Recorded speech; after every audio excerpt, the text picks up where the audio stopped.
Elizabeth Swann heard the familiar noise of the Black Pearl's captain, Jack Sparrow, behind her. From what she could tell, he seemed to be talking to the first mate. She was thankful for that he wasn't pining after making her come to his side at the moment. She turned her gaze from the sea to look at the captain. He looked as odd as he ever had, swaggering around with hands waving animatedly. She couldn't help but to wonder what he was really like. He couldn't live every moment of his life acting drunk, could he? He couldn't live every moment of his life betraying others, could he? And he certainly couldn't be incapable of humane emotions, could he? Sure, she'd seen him with humorless smirks, twisted words, dark humor, half-stifled curiosity, and childlike joy. But she'd never seen anything with the slightest semblance to any man. Even Captain Barbossa had shown more emotion than he had, and she'd known him longer than she had Barbossa. Even when outraged he and his uncle Pintel had more true humor and concern than she'd seen in the Pearl's current captain.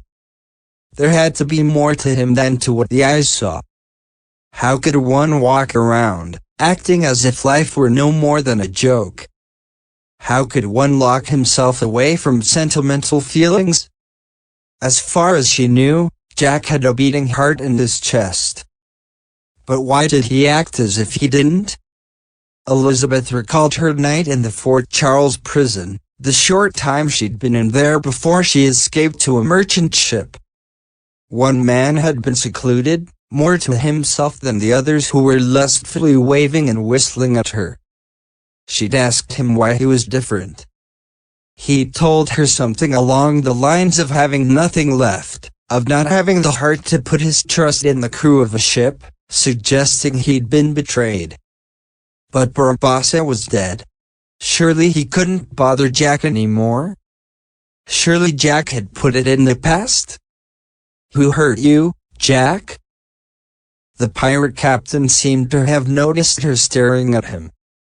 He wandered over, his gesturing arms more concerning to her than infuriating now. He leaned against the railing beside her, a small smirk laying across his face.